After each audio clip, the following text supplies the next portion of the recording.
ಓಂ ಜನ್ಮಾದ್ಯಸ್ಯ ಯತೋನ್ವಯಾದಿತರತಶ್ಚಾರ್ಥೇಷ್ವಭಿಜ್ಞಸ್ವರಾಟ್ ತೇನೇ ಬ್ರಹ್ಮಹೃದಾಯ ಆದಿಕವಯೇ ಮುಹ್ಯಂತಿ ಯತ್ಸೂರಯಃ ತೇಜೋ ವಾರಿಮೃತಾಂ ಯಥಾ ವಿನಿಮಯೋ ಯತ್ರ ತ್ರಿಸರ್ಗೋ ಮೃಷಾ ಧಾಮ್ನಾ ಸ್ವೇನ ಸದಾ ನಿರಸ್ತಕುಹಕಂ ಸತ್ಯಂ ಪರಂ ಧೀಮಹಿ ನಿಗಮಕಲ್ಪತರೋರ್ಗಲಿತಂ ಫಲಂ ಶುಕಮುಖಾದಮೃತದ್ರವಸಂಯುತಂ ಪಿಬತ ಭಾಗವತಂ ರಸಮಾಲಯಂ ಮುಹುರಹೋ ರಸಿಕಾ ಭುವಿ ಭಾವುಕಾಃ. ಓಂ ನಿರ್ಭಿನ್ನೆ ಅಶ್ವಿನೌ ನಾಸೆ ವಿಷ್ಣೋರಾವಿಶತಾಂ ಪದಂ ಘ್ರಾಣೇನಾಂಶೇನ ಗಂಧಸ್ಯ ಪ್ರತಿಪತ್ತಿರ್ಯತೋ ಭವೇತ್. ನಿರ್ಭಿನ್ನೆ ಅಕ್ಷಿಣೀ ತ್ವಷ್ಟಾ ಲೋಕಪಾಲೋ ವಿಶದ್ವಿಭೋಃ ಚಕ್ಷುಷಾಂಶೇನ ರೂಪಾಣಾಂ ಪ್ರತಿಪತ್ತಿರ್ಯತೋ ಭವೇತ್. ನಿರ್ಭಿನ್ನಾನ್ನಸ್ಯ ಚರ್ಮಾಣಿ ಲೋಕಪಾಲೋ ನಿಲೋ ವಿಶತ್ ಪ್ರಾಣೇನಾಂಶೇನ ಸಂಸ್ಪರ್ಶಂ ಯೇನಾಸೌ ಪ್ರತಿಪದ್ಯತೆ. ಕರ್ಣಾವಸ್ಯ ವಿನಿರ್ಭಿನ್ನೌ ಧಿಷ್ಣ್ಯಂ ಸ್ವಂ ವಿವಿಶುರ್ದಿಶಃ ಶ್ರೋತ್ರೇಣಾಂಶೇನ ಶಬ್ದಸ್ಯ ಸಿದ್ಧಿಂ ಯೇನ ಪ್ರಪದ್ಯತೆ. ತ್ವಚಮಸ್ಯ ವಿನಿರ್ಭಿನ್ನಾಂ ವಿವಿಶುರ್ಧಿಷ್ಣ್ಯಮೌಷಧೀಃ ಅಂಶೇನ ರೋಮಭಿಃ ಕಂಡೂಂ ಯೈರಸೌ ಪ್ರತಿಪದ್ಯತೆ. ಮೇಢ್ರಂತಸ್ಯ ವಿನಿರ್ಭಿನ್ನಂ ಸ್ವಧಿಷ್ಣ್ಯಂ ಕ ಉಪಾವಿಶತ್ ರೇತಸಾಂಶೇನ ಯೇನಾಸಾವಾನಂದಂ ಪ್ರತಿಪದ್ಯತೆ. ಬುಧಂ ಪುಂಸೋ ವಿನಿರ್ಭಿನ್ನಂ ಮಿತ್ರೋ ಲೋಕೇಶ ಆವಿಶತ್ ಪಾಯುನಾಂಶೇನ ಯೇನಾಸೌ ವಿಸರ್ಗಂ ಪ್ರತಿಪದ್ಯತೆ. ಹಸ್ತಾವಸ್ಯ ವಿನಿರ್ಭಿನ್ನಾವ್ ಇಂದ್ರಸ್ಪರ್ಪತಿರಾವಿಶತ್ ವಾರ್ತಾಯಾಂಶೇನ ಪುರುಷೋ ಯಜಾವೃತ್ತಿಂ ಪ್ರಪದ್ಯತೆ. ಪಾದಾವಸ್ಯ ವಿನಿರ್ಭಿನ್ನೌ ಲೋಕೇಶೋ ವಿಷ್ಣುರಾವಿಶತ್ ಗತ್ಯಾಸ್ವಾಂಶೇನ ಪುರುಷೋ ಯಜಾಪ್ರಾಪ್ಯಂ ಪ್ರಪದ್ಯತೆ. ಬುದ್ಧಿಂಚಾಸ್ಯ ವಿನಿರ್ಭಿನ್ನಾಂ ವಾಗೀಶೋ ಧೀಷ್ಣ್ಯಮಾವಿಶತ್ ಬೋಧೇನಾಂಶೇನ ಬೋದ್ಧವ್ಯ ಪ್ರತಿಪತ್ತಿರ್ಯತೋ ಭವೇತ್. ಹೃದಯಂಚಾಸ್ಯ ವಿನಿರ್ಭಿನ್ನಂ ಚಂದ್ರಮಾ ಧೀಷ್ಣ್ಯಮಾವಿಶತ್ ಮನಸಾಂಶೇನ ಯೇನಾಸೌ ವಿಕ್ರಿಯಾಂ ಪ್ರತಿಪದ್ಯತೆ. ಆತ್ಮಾನಂಚಾಸ್ಯ ನಿರ್ಭಿನ್ನಂ ಅಭಿಮಾನೋ ವಿಶತ್ಪದಂ ಕರ್ಮಣಾಂಶೇನ ಯೇನಾಸೌ ಕರ್ತವ್ಯಂ ಪ್ರತಿಪದ್ಯತೆ. ಸತ್ವಂಚಾಸ್ಯ ವಿನಿರ್ಭಿನ್ನಂ ಮಹಾನ್ ಧೀಷ್ಣ್ಯಮುಪಾವಿಶತ್ ಚಿತ್ತೇನಾಂಶೇನ ಯೇನಾಸೌ ವಿಜ್ಞಾನಂ ಪ್ರತಿಪದ್ಯತೆ. ಶೀರ್ಷ್ಣೋಸ್ಯದ್ಯೋರ್ಧರಾ ಪದ್ಭ್ಯಾಂ ಖನ್ನಾಭೇರುಪದ್ಯತ ಗುಣಾನಾಂ ವೃತ್ತಯೋ ಯೇಷು ಪ್ರತೀಯಂತೆ ಸುರಾದಯಃ. ಆತ್ಯಂತಿಕೇನ ಸತ್ವೇನ ದಿವಂ ದೇವಾಃ ಪ್ರಪೇದಿರೆ ಧರಾಂ ರಜಸ್ವಭಾವೇನ ಪ್ರಣಯೋ ಯೇ ಚ ತಾನನು. ತಾರ್ತೀಯೇನ ಸ್ವಭಾವೇನ ಭಗವನ್ನಾಭಿಮಾಶ್ರಿತಾಃ ಉಭಯೋರಂತರಂ ವ್ಯೋಮಾ ಯೇ ರುದ್ರಪಾರ್ಷದಾಂಗಣಾಃ. ಮುಖತೋ ವರ್ತತ ಬ್ರಹ್ಮ ಪುರುಷಸ್ಯ ಕುರುದ್ವಃ ಯಸ್ತು ಉನ್ಮುಖತ್ವಾದ್ ವರ್ಣಾನಾಂ ಮುಖ್ಯೋ ಭೂದ್ ಬ್ರಾಹ್ಮಣೋ ಗುರುಃ. ಬಾಹುಭ್ಯೋ ವರ್ತತ ಕ್ಷತ್ರಂ ಕ್ಷತ್ರಿಯಸ್ತದನುವ್ರತಃ ಯೋ ಜಾತಸ್ತ್ರಾಯತೆ ವರ್ಣಾನ್ ಪೌರುಷಃ ಕಂಟಕಕ್ಷತಾತ್. ಶ್ರೀಕೃಷ್ಣ ಪರಂಜ್ಯೋತಿಷೇ ನಮಃ. ಶ್ರೀಮದ್ಭಾಗವತಾನುಸಂಧಾನದ ಸರಣಿಯಲ್ಲಿ ಮೈತ್ರೇಯ ಮತ್ತು ವಿದುರರ ಸಂವಾದ, ಆ ಸಂವಾದದಲ್ಲಿ ವಿಸ್ತಾರವಾಗಿ ಸೃಷ್ಟಿ ಪ್ರಕ್ರಿಯೆಯನ್ನು ತಿಳಿಸುತ್ತಿರುವಂತಹ ಒಂದು ಸನ್ನಿವೇಶ. ಭಗವಂತ ಹಿರಣ್ಮಯವಾದಂತಹ ಕೋಶದಲ್ಲಿ ಇದ್ದು ಅಲ್ಲಿಂದ ಅವನ ಒಂದೊಂದು ಅವಯವಗಳಿಂದಲೂ ಈ ಸಂಪೂರ್ಣ ಸೃಷ್ಟಿಯು ಹೇಗೆ ವ್ಯಾಪ್ತವಾಗಿದೆ, ಈ ಸೃಷ್ಟಿಯಲ್ಲಿ ನಮಗೆ ಗೋಚರವಾಗುವಂತಹ ಏನೇನು ಪದಾರ್ಥಗಳುಂಟೋ ಅದೆಲ್ಲವೂ ಸಹ ಭಗವಂತನ ಅವಯವವೇ ಆಗಿದೆ ಎಂಬಂತಹ ಸತ್ಯವನ್ನು ಈ ಹಿಂದೆ ಭಾಗವತವು ಏನೋ ಜ್ಞಾಪಿಸಿದೆಯೋ ಅದನ್ನು ಮತ್ತೆ ಜ್ಞಾಪಿಸ್ತಾ ಇದೆ. ಪುನಃ ಪುನರ್ ಅನುಸಂಧಾನಕ್ಕೆ ಅವಕಾಶ ಮಾಡಿಕೊಡ್ತಾ ಇದೆ, ಅಣಿವು ಮಾಡಿಕೊಡ್ತಾ ಇದೆ. ಭಗವಂತನ ಒಂದು ನಾಸಿಕೆಯಿಂದ, ಮೂಗಿನ ಭಾಗದಿಂದ ಅಶ್ವಿನವು ಆವಿಶತಾಂ, ಅಶ್ವಿನಿ ದೇವತೆಗಳು ಬಂದ್ರಂತೆ. ಆ ಅಶ್ವಿನಿ ದೇವತೆಗಳೇ ಘ್ರಾಣೇನಾಂಶೇನ, ಆ ಘ್ರಾಣದ ಅಂಶದಿಂದ, ಅಂದರೆ ಹೊರಗಡೆ ಚರ್ಮಚಕ್ಷುಸಿಗೆ ಕಾಣುವಂತಹ ಯಾವ ಒಂದು ಘ್ರಾಣೇಂದ್ರಿಯ ಅಂತ ಇದೆಯೋ ಆ ಘ್ರಾಣೇಂದ್ರಿಯದಿಂದ ಗಂಧಸ್ಯ ಪ್ರತಿಪತ್ತಿ ಭವೇತ್. ಗಂಧದ ತಿಳುವಳಿಕೆ ಅನ್ನುವಂಥದ್ದು ನಮಗೆ ಉಂಟಾಗುತ್ತೆ. ಅದರ ಹಿಂದೆ ಕೆಲಸ ಮಾಡುವಂಥ ಶಕ್ತಿ ಯಾವುದು ಅಂತ ಕೇಳಿದ್ರೆ ಅಶ್ವಿನಿ ದೇವತೆಗಳು. ಅದಕ್ಕೂ ಹಿಂದೆ ಕೆಲಸ ಮಾಡುವಂಥ ಶಕ್ತಿ ಯಾವುದು? ಪರಮ ಚೈತನ್ಯವಾದಂತಹ ಪರಂಜ್ಯೋತಿ ಪರಮಾತ್ಮ ಅಂತ. ನಮ್ಮ ದೇಹವನ್ನು, ನಮ್ಮನ್ನು ನಾವು ಅರ್ಥ ಮಾಡಿಕೊಳ್ಬೇಕು ಅಂತ ಹೊರಟಾಗ ಕೇವಲ ದೈಹಿಕವಾದಂತಹ ಒಂದು ದೃಷ್ಟಿಕೋನದಲ್ಲಿ ನಿಲ್ಲದೆ ಅದರ ಹಿಂದೆ ಕೆಲಸ ಮಾಡುವಂತಹ ದೇವತಾ ಪ್ರಪಂಚ ಏನಿದೆಯೋ ಆ ದೇವತಾ ಪ್ರಪಂಚದಲ್ಲೂ ನಿಲ್ಲದೆ ಆ ದೇವತೆಗಳಿಗೂ ಹಿಂದೆ ಬೆಳಗುವಂತಹ ಯಾವ ಪರಂಜ್ಯೋತಿ ಇದೆಯೋ ಆ ಪರಂಜ್ಯೋತಿಯವರೆಗೂ ನಮ್ಮ ದೃಷ್ಟಿ ಇರಬೇಕು ಅನ್ನುವಂಥ ಒಂದು ನೇರದಲ್ಲಿ ಈ ಎಲ್ಲ ವಿಷಯಗಳನ್ನು ಅರ್ಥ ಮಾಡ್ಕೊಳ್ಬೇಕು. ಪ್ರತಿಯೊಂದು ಹೆಜ್ಜೆಯಲ್ಲೂ ನಮ್ಮದೇ ಮೂಗು, ನಮ್ಮದೇ ಬಾಯಿ, ನಮ್ಮದೇ ಕೈ, ನಮ್ಮದೇ ಚರ್ಮ, ನಮ್ಮದೇ ಮಾತು, ಕಣ್ಣು ಎಲ್ಲವೂ ನಮ್ಮದೇ ಆದ್ರೂ ಅದರಿಂದ ನಾವು ಏನನ್ನು ಸಾಧಿಸಿದ್ದೀವಿ ಅನ್ನೋದು ಪ್ರಶ್ನೆ. ನಿಜವಾಗಿಯೂ ನಮ್ಮ ಕಣ್ಣು ಅಂತ ನಮಗೆ ಇದೆಯಲ್ಲ, ಖಾರದ ಪುಡಿ ಹತ್ರಕ್ಕೆ ಬಂದಾಗ ಕಣ್ಣು ಮುಚ್ಕೊಳ್ತೇವೆ, ಕಣ್ಣನ್ನು ಕಾಪಾಡ್ಕೊಳ್ತೇವೆ, ಅವೆಲ್ಲ ಸರಿ. ನಮ್ಮ ಪದಾರ್ಥ ಅನ್ನೋದಕ್ಕೆ ಬೇಕಾದಂತಹ ಒಂದು ಕುರುಹುಗಳು ಎಲ್ಲ ಇದೆ ಅದರಲ್ಲಿ. ನಮ್ಮದು ಅಂತಂದು ಮಾತ್ರಕ್ಕೆ ಏನೋ ದೊಡ್ಡ ಕಿರೀಟ ಬರೋಲ್ಲ. ನಮ್ಮ ಕಣ್ಣು ಅದರ ಹಿಂದೆ ಕೆಲಸ ಮಾಡುತ್ತಿರುವಂತಹ ದೇವತಾ ಶಕ್ತಿ ಯಾವುದು ಅದು ನಮಗೆ ದೃಷ್ಟಿಗೋಚರವಾಗಿದೆಯೇ, ಅದನ್ನು ನಾವು ನಮ್ಮ ಅನುಭವಕ್ಕೆ ತಂದುಕೊಂಡಿದ್ದೇವೆಯೇ, ಅದರ ಹಿಂದೆ ಬೆಳಗುತ್ತಿರುವಂತಹ ಯಾವ ಪರಂಜ್ಯೋತಿ ಪರಮಾತ್ಮನುಂಟೋ ಆ ಪರಂಜ್ಯೋತಿ ಪರಮಾತ್ಮನನ್ನು ನಾವು ಕಂಡಿದ್ದೇವೆಯೇ ಅಂತ ಪ್ರಶ್ನೆ ಹಾಕಿದಾಗ ಇಲ್ಲ ಅನ್ನೋದು ಉತ್ತರ. ಹಾಗಿದ್ದಾಗ ಮನುಷ್ಯ ಜನ್ಮವನ್ನು ಪಡೆದು ಈ 24 ತತ್ವಾತ್ಮಕವಾದಂತಹ ಸೃಷ್ಟಿ ಸಂಪೂರ್ಣ ಬ್ರಹ್ಮಾಂಡವೇ ಪಿಂಡಾಂಡದಲ್ಲಿ ಅಡಕಗೊಂಡಿರುವಂತಹ ಒಂದು ಸನ್ನಿವೇಶದಲ್ಲಿ ನಾವು ಏನನ್ನ ಅರ್ಥ ಮಾಡ್ಕೊಂಡ್ವಿ, ತಾತ್ವಿಕವಾಗಿ ಯಾವುದನ್ನು ಗಮನಿಸಲಿಲ್ಲ ಅನ್ನುವಂಥ ಪ್ರಶ್ನೆಯನ್ನು ನಾವು ಮತ್ತೆ ಮತ್ತೆ ನಮ್ಮನ್ನು ನಾವೇ ಕೇಳ್ಕೊಳ್ಬೇಕಾದಂತಹ ಒಂದು ಸಂದರ್ಭ ಇದೆ ಅಂತ ಜ್ಞಾಪಿಸ್ಕೊಳ್ಬೇಕು. ಮುಂದಕ್ಕೆ ಭಗವಂತನ ಕಣ್ಣುಗಳಿಂದ ತ್ವಷ್ಟ ಎಂಬಂತಹ ಲೋಕಪಾಲಕನು ಆವಿರ್ಭವಿಸಿದ. ಅವನು ಆ ಕಣ್ಣೆಂಬಂತಹ ಅಂಶದಿಂದ ರೂಪಾಣಾಂ ಪ್ರತಿಪತ್ತಿ, ಪ್ರಪಂಚದಲ್ಲಿರುವಂತಹ ಎಲ್ಲ ರೂಪಗಳನ್ನು ಕೂಡ ಕಣ್ಣಿನಿಂದ ಗ್ರಹಿಸುತ್ತೇವೆ. ಹಾಗೆಯೇ ಅವನ ಚರ್ಮಗಳಿಂದ, ಪರಮಪುರುಷನ ಚರ್ಮಗಳಿಂದ ಅನಿಲ ವಾಯುವು ಆವಿಶತ್, ವಾಯುವು ಈಚೆ ಬಂದ. ಅವನು ಪ್ರಾಣದ ಅಂಶದಿಂದ ಸಂಸ್ಪರ್ಶಂ ಏನಾಸು ಪ್ರತಿಬದ್ಧತೆ, ಸ್ಪರ್ಶದ ಅನುಭವ ನಮಗೆ ಉಂಟಾಗುತ್ತೆ. ಅವನ ಕಿವಿಗಳಿಂದ ದಿಶಃ ವಿವಿಷು, ದಿಕ್ಕುಗಳು ಆವಿರ್ಭವಿಸಿದವೋ. ಶ್ರೋತ್ರೇಂದ್ರಿಯದಿಂದ ಶಬ್ದಸ್ಯ ಸಿದ್ಧಿಂ ಏನು ಪ್ರಪದ್ಯತೆ, ಶಬ್ದವನ್ನು ನಾವು ಆಲಿಸುತ್ತೇವೆ, ಅನುಸಂಧಾನ ಮಾಡುತ್ತೇವೆ, ಅರಿಯುತ್ತೇವೆ ಅಂತ ಲೆಕ್ಕ. ಅವನ ಚರ್ಮದಿಂದ ಔಷಧಿ ವನಸ್ಪತಿಗಳು ಬಂದವೋ. ಆ ಭಗವಂತನ ರೋಮಾವಳಿ ಏನಿದೆಯೋ ಆ ರೋಮಾವಳಿಯಿಂದ ಕಂಡೂಂ ಯೈರಸವು ಪ್ರತಿಪದ್ಯತೆ, ನಮಗೆ ಉಂಟಾಗುವಂತಹ ತುರಿಕೆ ಏನಿದೆಯೋ, ಕಡತ ಏನಿದೆಯೋ ಅದು ನಮ್ಗೆ ಹೇಗೆ ಅರ್ಥವಾಗುತ್ತೆ ಅಂತ ಕೇಳಿದ ಪಕ್ಷ ಅಲ್ಲಿ ಔಷಧಿ, ಅದರ ಹಿಂದೆ ಕೆಲಸ ಮಾಡುತ್ತಿರುವಂತಹ ಪರಂಜ್ಯೋತಿ, ಪ್ರತಿಯೊಂದರ ಹಿಂದೆಯೂ ಕೂಡ ಇರುವಂಥದ್ದು ಪರಮಾತ್ಮ ಎಂಬುದಾಗಿ ಅರ್ಥ. ಅದೇ ರೀತಿಯಾಗಿ ಮೇಢ್ರದಿಂದಲೋ ಗುದದಿಂದಲೋ, ಮೇಢ್ರದಿಂದ ಬ್ರಹ್ಮನು ಬಂದ, ರೇತಸ್ಸಿನ ಅಂಶದಿಂದ ಆನಂದಂ ಪ್ರತಿಬದ್ಧತೆ, ಆನಂದವನ್ನ ಸಂತೋಷವನ್ನ ಹೊಂದುತ್ತಾನೆ ವ್ಯಕ್ತಿಯು. ಅದೇ ರೀತಿಯಾಗಿ ಗುದಭಾಗದಿಂದ ಮಿತ್ರ ಅನ್ನುವಂಥ ಒಬ್ಬ ದೇವತೆ ಆವಿರ್ಭವಿಸಿದ. ಅದರಿಂದ ವಿಸರ್ಗ, ತ್ಯಾಗ ಇತ್ಯಾದಿಗಳು ನಮಗೆ ಮನಸ್ಸಿಗೆ ಬರುತ್ತೆ. ಅದೇ ರೀತಿಯಾಗಿ ಹಸ್ತಾವಸ್ಯ ವಿನಿರ್ಭಿನ್ನವು, ಆ ಭಗವಂತನ 2 ಕೈಗಳು ಏನಿದೆಯೋ ಅದರಲ್ಲಿ ಸ್ವರ್ಪತಿ ಆವಿಶತ್, ಇಂದ್ರನು ಸೇರಿಕೊಂಡ. ವಾರ್ತಾಯಾಂಶೇನ, ವ್ಯಾಪಾರದಿಂದ, ವಾರ್ತಾ ವೃತ್ತಿ ವ್ಯಾಪಾರ, ಕೊಟ್ಟು ತಗೊಂಡು ಮಾಡುವುದು ಅಂತ ಅರ್ಥ. ಹಾಗೆ ಕೊಟ್ಟು ತಗೊಂಡು ಮಾಡುವಂತಹ ಕೆಲಸದಿಂದ ವೃತ್ತಿನ ಪ್ರಪದ್ಯತೆ. ಇಲ್ಲಿ ವೃತ್ತಿ ಅಂತಂದಾಗ ಅಲ್ಲಿ ಕೊಟ್ಟು ತಗೊಂಡು ಮಾಡುವುದು ವಾಣಿಜ್ಯ ಅಂತ ಲೆಕ್ಕ. ಈ ವಾಣಿಜ್ಯಕ್ಕೆಲ್ಲ ಹಿಂದೆ ಕೆಲಸ ಮಾಡುವಂಥವ್ನು ಯಾರು ಅಂತ ಕೇಳಿದ್ರೆ ಇಂದ್ರ. ಹಾಗೆ ಪಾದಾವಸ್ಯ ನಿರ್ಭಿನ್ನವು, ಭಗವಂತನ ಪಾದಗಳಿಂದ ವಿಷ್ಣು ಆವಿಶತು, ಮಹಾವಿಷ್ಣುವೇ ಆ ಪರಂಜ್ಯೋತಿಯ ಒಂದು ಕಾಲಿನ ರೂಪದಲ್ಲಿ ಬಂದು ಸ್ವಾಂಶೇನ ಗತಿಯಿಂದ ಎಲ್ಲೆಲ್ಲಿಗೆ ನಾವು ತಲುಪಬೇಕೋ ಅದು ತಲುಪಬೇಕಾದಂತಹ ಜಾಗಕ್ಕೆ ನಾವು ತಲುಪುತ್ತೇವೆ. ಹಾಗೆ ಬುದ್ಧಿಯಲ್ಲಿ ವಾಗೀಶಃ, ಬೃಹಸ್ಪತಿಯು ಪ್ರವೇಶಿಸಿದ. ನಾವು ತಿಳಿಯಬೇಕಾದದ್ದನ್ನೆಲ್ಲ ಆ ಕಾರಣದಿಂದಲೇ ತಿಳಿಯುತ್ತೇವೆ. ಭಗವಂತನ ಹೃದಯದಲ್ಲಿ ಚಂದ್ರಮಾಹ ಆವಿಶತು, ಚಂದ್ರನು ಪ್ರವೇಶಿಸಿದ. ಹಾಗಾಗಿ ಮನಸ್ಸಿನಿಂದ ನಾವು ವಿಕ್ರಿಯಾಂ ಪ್ರತಿಬದ್ಧತೆ, ಎಲ್ಲ ವಿಧವಾದಂತಹ ವಿಕಾರವನ್ನೂ ಪಡೆಯುತ್ತೇವೆ ಅಂತ ಲೆಕ್ಕ. ಇಲ್ಲಿ ವಿಕಾರ ಅನ್ನೋದಕ್ಕೆ ವಿಕಾಸಕ್ಕೆ ಹೊರತುಪಡಿಸಿದಂತಹ ಎಲ್ಲ ವಿಷಯಗಳನ್ನು ವಿಕಾರ ಅಂತ ಅರ್ಥ ಮಾಡಿಕೊಳ್ಬೇಕು. ಅದೇ ರೀತಿಯಾಗಿ ಆತ್ಮಾನಂ ಚಾಸ್ಯ ನಿರ್ಭಿನ್ನಂ ಅಭಿಮಾನೋ ಆವಿಶತ್ ಪದಂ, ಅಭಿಮಾನ ಅನ್ನೋದು ಭಗವಂತನ ಆತ್ಮದಂತೆ ಈಚೆ ಬಂದಿತು. ಅದರಿಂದ ಕರ್ಮಣ ಅಂಶೇನ, ಅದೇ ಅವನ ಕರ್ಮ, ಆ ಕರ್ಮದ ಅಂಶದಿಂದ ಕರ್ತವ್ಯಂ ಪ್ರತಿಬದ್ಧತೆ, ನಾವು ಮಾಡಬೇಕಾದಂತಹ ಎಲ್ಲ ಕರ್ತವ್ಯಗಳನ್ನು ನಾವು ಮಾಡುತ್ತೇವೆ. ಸತ್ವದಿಂದ ಚಿತ್ತದಿಂದ ವಿಜ್ಞಾನವನ್ನು ನಾವು ಪಡ್ಕೊಳ್ತೇವೆ. ಅವನ ಶೀರ್ಷ್ಣ ಅರ್ಥಾತ್ ಶಿರಃ, ಅವನ ಶಿರಃಪ್ರದೇಶದಿಂದ ದ್ಯೌಹು ಧರ, ದ್ಯೌಹು ಎಂಬುದು ಶೀರ್ಷ್ಣೋಸ್ಯ ದ್ಯೌಹು, ಅವನ ತಲೆಯ ಭಾಗದಿಂದ ದ್ಯುಲೋಕ ಎಂಬುದು ಸ್ವರ್ಗಲೋಕವೆಂಬುದು ಉಂಟಾಯಿತು. ಧರ ಪದ್ಭ್ಯಾಂ ಧರ, ಅವನ ಕಾಲುಗಳಿಂದ ಭೂಲೋಕ ಎಂಬುದು ಉಂಟಾಗಿತು. ಖಂ ನಾಭೇಹೇ ಉದಪದ್ಯತ, ನಾಭೇಹೇ ಖಂ ಉದಪದ್ಯತ, ಅವನ ನಾಭ್ಯ ಪ್ರದೇಶದಿಂದ ಆಕಾಶವು, ಭುವಃ ಎಂಬಂತಹ ಮಧ್ಯದಲ್ಲಿರುವಂತಹ ಲೋಕವು ಆವಿರ್ಭವಿಸಿದ್ದು. 3 ಲೋಕದ ಸೃಷ್ಟಿ. ಗುಣಾನಾಮೃತ್ಯೋ ಯೇಷು ಪ್ರತೀಯಂತೆ ಸುರಾದಯ, ಈ 3ರಲ್ಲೇ ಗುಣಗಳು ಕೂಡ ಅಡಗಿವೆ ಅಂತ ಲೆಕ್ಕ. ಯಾವುವು 3 ಗುಣಗಳು ಅಂತ ಕೇಳಿದರೆ ಸತ್ವರಜಸ್ತಮೋ ಗುಣಗಳು. ಆತ್ಯಂತಿಕೇನ ಸತ್ವೇನ, ಅತ್ಯಂತ ಭಗವಂತನಲ್ಲಿದ್ದಂತಹ ಸತ್ವಗುಣದ ಕಾರಣದಿಂದಾಗಿ ಸತ್ವಭೂಯಿಷ್ಠರಾದಂತಹ ದೇವತೆಗಳು ಜನಿಸಿದರು. ದೇವಾಹ ಪ್ರಪೇದಿರೆ, ದಿವಂ ದೇವಾ ಪ್ರಪೇದಿರೆ, ದ್ಯುಲೋಕದಲ್ಲಿ ದೇವತೆಗಳು ಆವಿರ್ಭವಿಸಿದರು. ರಜಸ್ವಭಾವೇನ ಧರಾಂ ಪಣಯ, ಇಲ್ಲಿ ಪಣಯ ಅಂತ ಒಂದು ಶಬ್ದ, ಪಣ ವ್ಯವಹಾರ ಅಂತ ಧಾತು. ಪಣಂತೆ ಯಾಗಾದಿನ ವ್ಯವಹರಂತಿ ಇತಿ ಪಣಯ ಮನುಷ್ಯ ಅಂತ ಲೆಕ್ಕ.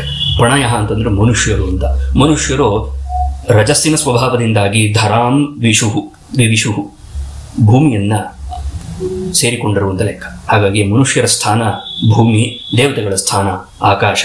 ಅದೇ ರೀತಿಯಾಗಿ ಇನ್ನು ರುದ್ರಾದಿ ಗಣಗಳೇನಿದೆಯೋ ಆ ಗಣಗಳ ಸ್ಥಾನ ಯಾವುದು ಅಂತ ಕೇಳಿದ್ರೆ ತಾಮಸಿಕ. ತಾರ್ತೀಯೇನ ಸ್ವಭಾವೇನ, ತಾರ್ತೀಯೇನ ಅಂತಂದ್ರೆ ತೃತೀಯೇನ ಅಂತ, ಮೂರನೆಯ ಒಂದು ಸ್ವಭಾವ ಅರ್ಥಾತ್ ಗುಣ ಅಂದ್ರೆ ತಮೋ ಗುಣದ ಕಾರಣದಿಂದಾಗಿ ಭಗವಂತನ ನಾಭಿಯಲ್ಲಿ ಆಶ್ರಯಿಸಿಕೊಂಡಿರುವಂತಹ ರುದ್ರಾದಿ ಪಾರ್ಶ್ವದ ದೇವತೆಗಳೇನಿದಾರೋ, ಗಣದೇವತೆಗಳೇನಿದಾರೋ ಅವರೆಲ್ಲರೂ ಆವಿರ್ಭವಿಸಿದರು ಅಂತ ಲೆಕ್ಕ. ಇದು ಒಂದು ಸಂಪೂರ್ಣ ಸೃಷ್ಟಿ, ಒಂದು ಚಿತ್ರವನ್ನ ಕೊಟ್ಟು ಮುಂದಕ್ಕೆ ಈ ವರ್ಣಾಶ್ರಮ ಅಥವಾ ಬ್ರಾಹ್ಮಣ ಕ್ಷತ್ರಿಯ ವೈಶ್ಯ ಶೂದ್ರ ಎಂಬಂತಹ ಯಾವ ಒಂದು ಚತುರ್ವರ್ಣಮಯವಾದಂತಹ ಒಂದು ವ್ಯವಸ್ಥೆ ಇದೆಯೋ ಆ ವ್ಯವಸ್ಥೆಯು ಯಾರೋ ಋಷಿ ಮಹರ್ಷಿಗಳು ಕುಳಿತು ಮಾಡಿರುವಂತಹ ಒಂದು ವಿಷಯವಲ್ಲ, ಸೃಷ್ಟಿ ಸಹಜವಾಗಿ ಬಂದಿರುವಂತಹ ವಿಷಯ ಅನ್ನೋದನ್ನ ಮತ್ತೆ ಮತ್ತೆ ಭಾಗವತ ತಿಳಿಸುತ್ತೆ. ಅದೇ ನೇರದಲ್ಲಿ ಈ ಮಾತು ಮುಖತೋ ಅವರ್ತತ ಬ್ರಹ್ಮ, ಭಗವಂತನ ಮುಖದಿಂದ ಮುಖಭಾಗದಿಂದ ಬ್ರಹ್ಮ ಎಂಬಂತಹ ಒಂದು ಶಕ್ತಿ ಉಂಟಾಯಿತು ಅಂತ. ಜನವಾರ ಹಾಕೊಂಡವರು ಶಿಖೆ ಬಿಟ್ಟವರು ಅಂತ ಅರ್ಥವಲ್ಲ, ಐತೆ ಬ್ರಹ್ಮ ಅನ್ನುವಂಥ ಒಂದು ಶಕ್ತಿ ಉಂಟಾಯಿತು. ಆ ಬ್ರಹ್ಮ ಅವರ್ತತ ಯಾರಿಂದ ಅಂತ ಕೇಳಿದ್ರೆ ಪುರುಷಸ್ಯ ಮುಖತಃ, ಪರಮಪುರುಷನ ಮುಖದಿಂದ ಬ್ರಹ್ಮ ಎಂಬಂತಹ ಒಂದು ಶಕ್ತಿ ಬಂತು. ಎಷ್ಟು ಉನ್ಮುಖತ್ವಾದ, ಎಲ್ಲಕ್ಕಿಂತಲೂ ಮೊಟ್ಟ ಮೊದಲನೆಯದಾಗಿ ಬಂದಿದ್ದರಿಂದ, ಮುಖ ಅನ್ನೋ ಶಬ್ದಕ್ಕೆ ಮೊಟ್ಟ ಮೊದಲನೆಯ ಅಂತಲ ಅರ್ಥ. ಹಾಗಿರೋದ್ರಿಂದ ವರ್ಣಾನಾಂ ಮುಖ್ಯ, ವರ್ಣಗಳಲ್ಲೆಲ್ಲ ಪ್ರಮುಖನಾದಂತಹ ಬ್ರಾಹ್ಮಣೋ ಗುರುಹು, ವರ್ಣಾನಾಂ ಗುರುಹು, ಎಲ್ಲ ವರ್ಣಗಳಿಗೂ ಗುರುವಾದವನು ಬ್ರಾಹ್ಮಣ ಅಂತ ಆದ ಅಂತ. ಇಲ್ಲೂ ಅಷ್ಟೇ ಬ್ರಾಹ್ಮಣ ಅಂತಂದ ಕೂಡಲೇ ಕಚ್ಚ ಪಂಚೆ ಉಟ್ಕೊಂಡಿರೋನು, ಹಣೆಯಲ್ಲಿ ತಿಲಕವನ್ನು ಧರಿಸಿರುವಂಥವನು, ಶಿಖೆಯನ್ನು ಬಿಟ್ಟಿರೋನು, ಜನಿವಾರ ಹಾಕೊಂಡಿರೋನು ಅನ್ನುವಂಥ ಕಲ್ಪನೆ ಬರೋದು ತಪ್ಪಲ್ಲ, ಅಷ್ಟೇ ಅಂತ ಅಂದ್ಕೊಳ್ಳೋದು ತಪ್ಪು ಅಂತ ಅಷ್ಟೆ. ಆಯ್ತೆ ಅಂದರೆ ಹೀಗಿರೋಲ್ಲ ಬ್ರಾಹ್ಮಣ ಅಂತ ಹೇಳ್ತಾ ಇಲ್ಲ ಮಾತಿನ ಅರ್ಥ. ಹೀಗಿರ್ತಾನೆ ಬ್ರಾಹ್ಮಣ, ಹೀಗೇ ಇರ್ತಾನೆ ಅಂತ ಅರ್ಥ ಅಲ್ಲ, ಅಥವಾ ಇಷ್ಟೇ ಇರ್ತಾನೆ ಅಂತ ಅರ್ಥವಲ್ಲ. ಯಾಕೆ ಈ ಥರ ಹೇಳಬೇಕಾಗತ್ತೆ ಮಾತು ಅಂತ ಕೇಳಿದ್ರೆ, ಇಷ್ಟು ಮಾತ್ರ ಈ ಹೊರಕವಚದಲ್ಲಿ ನಮಗೆ ಹೊರದೃಷ್ಟಿಯಿಂದ ಕಾಣುವಂತಹ ಒಂದು ಸ್ವರೂಪ ಏನಿದೆಯೋ ಇದಿಷ್ಟನ್ನೇ ನಾವು ಒಂದು ವೇಳೆ ಬ್ರಾಹ್ಮಣನ ಲಕ್ಷಣ ಅಂತ ಮಾಡಿಬಿಡ್ತು ಅಂತ ಆದರೆ ಈ ರೀತಿಯಾದಂತಹ ವೇಷ ಹಾಕೊಂಡವನು ಬ್ರಾಹ್ಮಣ ಅಂತ ಆಗ್ಬಿಡ್ಬೇಕಾಗತ್ತೆ ಅಲ್ವೇ? ಹಾಗಾಗಿ ಈಗ ಬಾಳೆಹಣ್ಣಿನ ಲಕ್ಷಣವನ್ನು ಬರಿಬೇಕು ಅಂತಂದಾಗ ಏನನ್ನ ಗುರುತು ಹಿಡಿದು ಬಾಳೆಹಣ್ಣಿನ ಲಕ್ಷಣ ಬರಿಬೇಕು ಅಂತ ಲೆಕ್ಕ, ಆಯ್ತೆ? ಅಥವಾ ಮಾವಿನ ಹಣ್ಣಿನ ಒಂದು ಲಕ್ಷಣ ಬರಿಬೇಕು ಅಂತ ಇಟ್ಕೊಳ್ಳೋಣ. ಮಾವಿನ ಹಣ್ಣಿನ ಲಕ್ಷಣ ಬರಿಬೇಕು ಅಂದಾಗ ಯಾವುದು ಸ್ವಲ್ಪ ಕೇಸರಿ ಬಣ್ಣದಲ್ಲಿರುತ್ತೋ ಅದೆಲ್ಲವೂ ಮಾವಿನ ಹಣ್ಣು ಅಂತ ಹೇಳ್ಬಿಟ್ರೆ, ಪಪ್ಪಾಯ ಹಣ್ಣು ಕೇಸರಿ ಬಣ್ಣದಲ್ಲಿರುತ್ತೆ, ಅದು ಮಾವಿನ ಹಣ್ಣಿನ ಒಂದು ಕೋಟಿಗೆ ಸೇರ್ಬೇಕಾಗ್ಬಿಡುತ್ತೆ. ಅಥವಾ ಇನ್ನು ಕೆಲವು ಮಾವಿನ ಹಣ್ಣು ಅದಕ್ಕೆ ಒಂದು ಲಕ್ಷಣ ಪರಿಷ್ಕಾರವನ್ನು ಮಾಡಿ ಯಾವುದೋ ಒಂದು ರುಚಿ ಇರುತ್ತೆ ಅದರಲ್ಲಿ ಅಂತ ಹೇಳಿದಾಗ, ರುಚಿಯೂ ಇದ್ದು ಕೇಸರಿ ಬಣ್ಣವೂ ಇದ್ರೆ ಆಗ ಅದನ್ನ ಮಾವಿನ ಹಣ್ಣು ಅಂತ ಕರಿಬೇಕು ಅಂತ. ಆದರೆ ಪಪ್ಪಾಯ ಹಣ್ಣಿನಲ್ಲೂ ಇದೆಯಲ್ಲ, ಮಾವು ಅನ್ನೋದನ್ನು ಗುರುತಿಸ್ಬೇಕಾದ್ರೆ ಆ ಮಾವಿನ ತನ ಏನಿದೆಯೋ ಆ ಮಾವಿನ ತನವನ್ನೇ ಅದರ ಲಕ್ಷಣವನ್ನಾಗಿ ಇಟ್ಕೊಳ್ಬೇಕು. ಹಾಗಿದ್ದಾಗ ಮಾತ್ರ, ಆ ಗುರುತನ್ನು ಹಿಡ್ಕೊಂಡಾಗ ಮಾತ್ರ ಆ ಪದಾರ್ಥದ ಒಂದು ಸಂಪೂರ್ಣ ಪರಿಚಯ ಅನ್ನೋದು ನಮಗಾಗತ್ತೆ. ಹಾಗಿರೋದ್ರಿಂದ ಬ್ರಾಹ್ಮಣ ಅಂತಂದು ಕೂಡಲೇ ಅದರ ಹೊರಕವಚ ಹೀಗಿರಬಹುದು, ಆದರೆ ಬರೀ ಹೊರಕವಚದಲ್ಲಿ ನಿಂತ್ಕೊಳ್ಳೋದಲ್ಲ. ಅರ್ಥಾತ್ ಆ ಮಾವಿನ ತನ ಏನಿದೆಯೋ ಆ ಮಾವಿನ ತನ ಈ ಲಂಗಡ ಆಮ್ ಅಂತಲೂ ಬರುತ್ತೆ, ಅದು ಹಸಿರು ಬಣ್ಣದಲ್ಲಿರುತ್ತೆ, ಆದರೂ ಬಹಳ ಸ್ವಾದಿಷ್ಟವಾಗಿರುತ್ತೆ, ಬಹಳ ಮಧುರವಾಗಿರುತ್ತೆ. ಅದರಲ್ಲೂ ಒಂದು ಮಾವಿನ ಮಾಧುರ್ಯ ಇದೆಯಲ್ಲ, ಆ ಮಾವಿನ ಮಾಧುರ್ಯವನ್ನ ನಾವು ಗುರುತು ಹಿಡಿಯೋಕೆ ಬರುತ್ತೆ ನಮಗೆ ಅಂತ ಆದರೆ ಆ ಮಾವಿನ ಮಾಧುರ್ಯ ಮಾವಿನ ಹಣ್ಣಿನ ಲಕ್ಷಣವಾಗುತ್ತೆ. ಹೇಗೋ ಹಾಗೆಯೇ ಬ್ರಾಹ್ಮಣ ಅಂತಂದಾಗ ಅವನ ಲಕ್ಷಣ ಏನು ಅಂತ ಕೇಳಿದ್ರೆ, ಬ್ರಹ್ಮ ಏವ ಬ್ರಾಹ್ಮಣಸ್ಯ ಲಕ್ಷಣಂ ನಾವೇದವಿನ್ಮನುತೇತಂ ಬೃಹಂತಂ ಎಂಬುದಾಗಿ ವೇದವು ಆದೇಶ ಮಾಡುತ್ತೆ. ವೇದವಿತ್ತಲ್ಲದವನು ಆ ಬ್ರಹ್ಮನನ್ನ ಅರಿಯಲಾರ ಅಂತ. ಅಂದರೆ ವೇದವನ್ನು ಅರಿಯಬೇಕು ಅಂದ್ರೆ ಅರ್ಥ ಏನು? ಬ್ರಹ್ಮನೇ ಆಗಬೇಕು. ದೇವೋ ಭೂತ್ವ ದೇವಮರ್ಚಯತ್ ಅಂತ ಹೇಳಿದ್ವೆ. ದೇವೋ ಭೂತ್ವ ದೇವಮರ್ಚಯತ್ ಅಂದ್ರೆ ಕಲ್ಲಾಗಿ ನಿಂತ್ಕೊಂಡ್ಬಿಡ್ಬೇಕು ನಾವು ಅಂತ ಅರ್ಥವೇ? ಹಾಗಲ್ಲ. ಹಾಗಾಗಿ ದೇವತೆ ಅನ್ನುವಂಥ ಒಂದು ಕಲ್ಪನೆ ನಮ್ಮ ಬುದ್ಧಿಯಲ್ಲಿ ಹೇಗೆ ಹೇಗೆ ಕೂತ್ಕೊಂಡ್ಬಿಟ್ಟಿದ್ಯೋ ಅದೇ ಸರಿ ಅಂತ ಅಂದ್ಕೊಳ್ಳಬಾರ್ದು. ಈಗ ದೇವೋ ಭೂತ್ವ ದೇವಮರ್ಚಯಿತ್ ಅಂತಂದ್ರೆ ಅರ್ಚಕ ಏನಾಗಬೇಕು? ಕಲ್ಲಾಗ್ಬಿಡ್ಬೇಕೆ? ಹಾಗಿದ್ರೆ ದೇವನಾಗಿ ದೇವನನ್ನು ಅರ್ಚಿಸು ಅಂತ ಹೇಳ್ತಾ ಇದ್ದಾರೆ ಅಂತ ಆದಾಗ ದೇವನಾಗಬೇಕು ಅಂತಂದ್ರೆ ಏನಿಲ್ಲಿ ಅವರ ಅಭಿಪ್ರಾಯ? ದೇವನಾಗುವುದು ಅಂದರೆ ಹೇಗಾಗುವುದು? ದೇವ ಅಂದರೆ ಏನು? ಅದಕ್ಕೇನು ಲಕ್ಷಣ? ಅದರ ಸ್ವರೂಪ ಲಕ್ಷಣವೇನೋ, ಅದರ ತಟಸ್ಥ ಲಕ್ಷಣವೇನೋ, ಅದನ್ನೆಲ್ಲ ಮನಸ್ಸಿಗೆ ತಗೊಂಡು ಆ ನಂತರದಲ್ಲಿ ದೇವೋ ಭೂತ್ವ ದೇವಮರ್ಚಯೇತ್ ಅನ್ನುವಂಥ ಒಂದು ವಾಕ್ಯಕ್ಕೆ ನಾವು ಒಂದು ಅರ್ಥವನ್ನು ಕಲ್ಪಿಸಬೇಕಾಗತ್ತೆ. ಹಾಗಲ್ಲದಿದ್ದಲ್ಲಿ ನಮ್ಮ ಮನಸ್ಸಿಗೆ ತೋರಿದಂತೆ ಯಾವ್ಯಾವುದನ್ನೋ ನಾವು ದೇವರು ಅಂತ ಅಂದ್ಕೊಂಡ್ಬಿಟ್ಟು ಪಕ್ಷೆ ನಮಗೆ ತೋಚಿದ್ದೆಲ್ಲ ದೇವರು ಅಂತ ಆಗ್ಬಿಡ್ಬೇಕಾದಂಥ ಸಂದರ್ಭ ಬರುತ್ತೆ. ಯಾಕಾಗಿ ಒಂದು ನಿಯಮ ಬೇಕು, ಯಾಕಾಗಿ ಋಷಿ ಮಹರ್ಷಿಗಳ ಒಂದು ಮಾರ್ಗವನ್ನು ಅನುಸರಿಸಿ ಹೋಗಬೇಕು ಅಂತ ಕೇಳಿದ್ರೆ, ಸತ್ಯದರ್ಶನ ಆಗುವವರೆಗೂ ಆ ಪಥದಲ್ಲಿ ಯಾರು ಸಂಚರಿಸಿದ್ದಾರೋ, ಯಾರು ಗಮಿಸಿದ್ದಾರೋ ಅವರ ಮಾತನ್ನು ಕೇಳ್ಕೊಂಡು ಹೋಗೋದರಲ್ಲಿ ಜಾಣತನ ಇದೆ, ಬುದ್ಧಿವಂತಿಕೆ ಇದೆ. ಅದು ಬಿಟ್ಟು ತಲೆಹರಟೆತನದಿಂದ ತನಗೆ ಹೇಗೆ ಬೇಕೋ ಹಾಗೆ ನಾನು ವರ್ತಿಸ್ತೇನೆ ಅಂತಾದರೆ ಸತ್ಯ ಅಂತೂ ಖಂಡಿತವಾಗಿಯೂ ಸಿಗೋಲ್ಲ, ಇರುವ ಮಾರ್ಗವೂ ಕೂಡ ಹಾಳಾಗತ್ತೆ. ಇದು ಒಂದು ಎಚ್ಚರಿಕೆ ಇರಬೇಕು. ಕೇವಲ ಬುದ್ಧಿ ಇದೆ ಅಂದ ಮಾತ್ರಕ್ಕೆ ಆ ಬುದ್ಧಿಯನ್ನು ಎತ್ತೆತ್ತಲಾಗೋ ಹೇಗೇಗೋ ಉಪಯೋಗ ಮಾಡೋದ್ರಿಂದ ಯಾವ ಒಂದು ಪ್ರಯೋಜನವೂ ಯಾವ ಒಂದು ಪುರುಷಾರ್ಥವೂ ಸಿದ್ಧಿಯಾಗಲ್ಲ. ಧರ್ಮಾರ್ಥ ಮೋಕ್ಷಗಳು ಸಿದ್ಧಿ ಆಗಬೇಕು ಅಂತಾದರೆ ಬುದ್ಧಿ ಯಾವ ನೇರದಲ್ಲಿ ಕೆಲಸ ಮಾಡಬೇಕು ಅನ್ನೋದ್ರ ಕಡೆ ಒಂದು ನಿಗಾ ಇಟ್ಕೊಂಡಿರಬೇಕು. ಯದ್ಯಪಿ ಈ ವಿಷಯವೆಲ್ಲ ಸ್ವಲ್ಪ ವಿಷಯಾಂತರ ಅಂತ ಅನಿಸಿದ್ರು ಸಾಂದರ್ಭಿಕವಾಗಿ ಜ್ಞಾಪಿಸ್ಕೊಳ್ಬೇಕಾದಂಥ ಒಂದು ವಿಷಯ ಅಂತ ಇಟ್ಕೊಳ್ಬೇಕು. ಹಾಗಾಗಿ ಬ್ರಾಹ್ಮಣ ಅನ್ನುವಂಥ ಒಂದು ವರ್ಣವು ಜನಿಸಿತು ಅಂತ ಲೆಕ್ಕ. ಬ್ರಾಹ್ಮಣ ಅನ್ನುವಂಥ ವರ್ಣದ ಲಕ್ಷಣವೇನು ಅಂತ ಕೇಳಿದ್ರೆ ಬ್ರಹ್ಮ. ಆಯ್ತೆ, ಆ ಬ್ರಹ್ಮ ಎಂಬಂಥ ಪದಾರ್ಥ, ಬ್ರಹ್ಮ ಅಂದರೆ ತೇಜಸ್ಸು, ಬ್ರಹ್ಮ ಅಂದರೆ ತಪಸ್ಸು, ಬ್ರಹ್ಮ ಅಂದರೆ ದಯಾ, ಬ್ರಹ್ಮ ಅಂದರೆ ಧರ್ಮ, ಬ್ರಹ್ಮ ಅಂದರೆ ವೇದ. ಇದು ಬ್ರಹ್ಮ ಅನ್ನೋ ಶಬ್ದಕ್ಕರ್ಥ. ಈ ಒಂದು ಅರ್ಥಗಳನ್ನು ನಾವು ಮನಸ್ಸಿನಲ್ಲಿ ಇಟ್ಕೊಳ್ಳದೆ ಬ್ರಾಹ್ಮಣ ಅಂತಂದ್ರೆ ಕೇವಲ ಹಿಂದೆ ಹೇಳಿದ ಹಾಗೆ ಇರ್ತಾನೆ ಅಂತ ಮಾತ್ರ ನಮ್ಮ ತಲೆಯಲ್ಲಿ ಕಲ್ಪನೆ ಉಳ್ಕೊಂಡ್ಬಿಟ್ರೆ ಆಗ ಆ ಬ್ರಾಹ್ಮಣ್ಯವನ್ನು ಗುರುತಿಸೋಕೆ ಬರೋಲ್ಲ ಅಂತ ಆಗ್ಬಿಡತ್ತೆ. ಅದೇ ರೀತಿಯಾಗಿ ಮುಂದಕ್ಕೆ ಬಾಹುಭ್ಯೋ ವರ್ತತ ಕ್ಷತ್ರಂ, ಆ ಪರಮ ಪುರುಷನ ಬಾಹುಗಳಿಂದ ಕ್ಷತ್ರ ಎನ್ನುವಂಥ ಒಂದು ಧರ್ಮ ಉಂಟಾಯಿತು ಅಂತ ಲೆಕ್ಕ. ಏನದರ ಕೆಲಸ? ಆ ಕ್ಷತ್ರದಿಂದಲೇ ಕ್ಷತ್ರಿಯ ತದನು ವ್ರತಃ. ಕ್ಷತ್ರಿಯ ಅಂತ ಯಾಕೆ ಆಗ್ತಾನೋ ಅಂತ ಕೇಳಿದ್ರೆ ಒಂದು ಕ್ಷತ್ರಂ ಧರ್ಮಂ ಅನುಬ್ರಜತಿ ಇತಿ ಕ್ಷತ್ರಿಯ. ಆಯ್ತೆ, ಕ್ಷತ್ರ ಧರ್ಮವನ್ನು ಅನುಸರಿಸ್ತಾನೆ, ಅದಕ್ಕೋಸ್ಕರವಾಗಿ ಅವನು ಕ್ಷತ್ರಿಯ ಅಂತ ಹೆಸರು. ಏನು ಮಾಡ್ತಾನೆ ಅವನು ಕ್ಷತ್ರಿಯ ಅಂತ ಕೇಳಿದ್ರೆ ಯೋ ಜಾತಃ, ಹುಟ್ಟಿದ ಮಾತ್ರದಿಂದಲೇ ಆ ಕ್ಷತ್ರಿಯ ವ್ಯಕ್ತಿ ಅಂತಲ್ಲ, ಆ ಕ್ಷತ್ರಿಯ ಧರ್ಮ ಅಥವಾ ಕ್ಷತ್ರ ಧರ್ಮವನ್ನು ಉಳ್ಳಂತಹ ಯಾವ್ಯಾವ ಪದಾರ್ಥ ಉಂಟೋ ಆ ಎಲ್ಲ ಪದಾರ್ಥವು ಏನು ಮಾಡುತ್ತೆ ಅಂತ ಕೇಳಿದ್ರೆ ತ್ರಾಯತೆ. ಕಾನ ತ್ರಾಯತೆ, ಯಾರನ್ನು ರಕ್ಷಿಸುತ್ತೆ? ವರ್ಣಾನ್ ತ್ರಾಯತೆ, ಇನ್ನುಳಿದಂತಹ ಮೂರೂ ವರ್ಣಗಳನ್ನು ತ್ರಾಯತೆ, ಕಾಪಾಡುತ್ತದೆ. ಅಲ್ಲೂ ತ್ರಾಯತೆ, ಯಾರು ತ್ರಾಯತೆ? ಪೌರುಷಃ, ಪುರುಷನ ಶಕ್ತಿಯಿಂದ, ಪರಮ ಪುರುಷನ ಚೈತನ್ಯದಿಂದಲೇ ಕ್ಷತ್ರವೂ ಕೂಡ ಕ್ಷತ್ರಿಯನೂ ಕೂಡ ತ್ರಾಯತೆ, ರಕ್ಷಿಸುತ್ತಾನೆ. ಯಾರಿಂದ? ಕಂಟಕ ಕ್ಷತಾತ್. ಬೇರೆ ಯಾವ ವರ್ಣಕ್ಕೂ ಧರ್ಮಕ್ಕೆ ಧಕ್ಕೆ ಬರದಂತೆ ಯಾವ ವಸ್ತುವು ಎಲ್ಲರನ್ನೂ ಕಾಪಾಡುತ್ತೋ ಆ ವಸ್ತುವನ್ನು ಕ್ಷತ್ರ ಅಂತ ಕರೆದ್ರು, ಆ ಧರ್ಮವನ್ನು ಕ್ಷತ್ರ ಅಂತ ಕರೆದ್ರು, ಆ ಧರ್ಮವನ್ನು ಉಳ್ಳಂತಹ ಒಂದು ವಿಷಯ ಏನಿದೆಯೋ ಅದನ್ನು ಕ್ಷತ್ರಿಯ ಅಂತ ಕರೆದ್ರು. ಇಲ್ಲಿ ಕೇವಲ ಯಾವುದೋ ಒಬ್ಬ ವ್ಯಕ್ತಿಯನ್ನ ಮನಸ್ಸಿನಲ್ಲಿ ಇಟ್ಕೊಂಡು ಸಾಮಾಜಿಕವಾದಂತಹ ವಿಂಗಡಣೆ ಅಲ್ಲ, ಸಮಾಜ ಅಲ್ಲ. ಆಮೇಲೆ ಇದು ಸಮಾಜಕ್ಕೂ ಎರಡಕ್ಕೂ ಅನ್ವಯವಾಗುವಂಥ ವಿಷಯ, ಸೃಷ್ಟಿ ಸಹಜವಾಗಿರುವಂಥ ವಿಷಯ. ಆಯ್ತೆ, ಎಲ್ಲೆಲ್ಲಿ ಹೋದರೂ ಈ 4 ವರ್ಣಗಳು ಅನ್ನುವಂಥದ್ದು ಸೃಷ್ಟಿ ಸಹಜವಾಗಿರುವಂಥದ್ದು.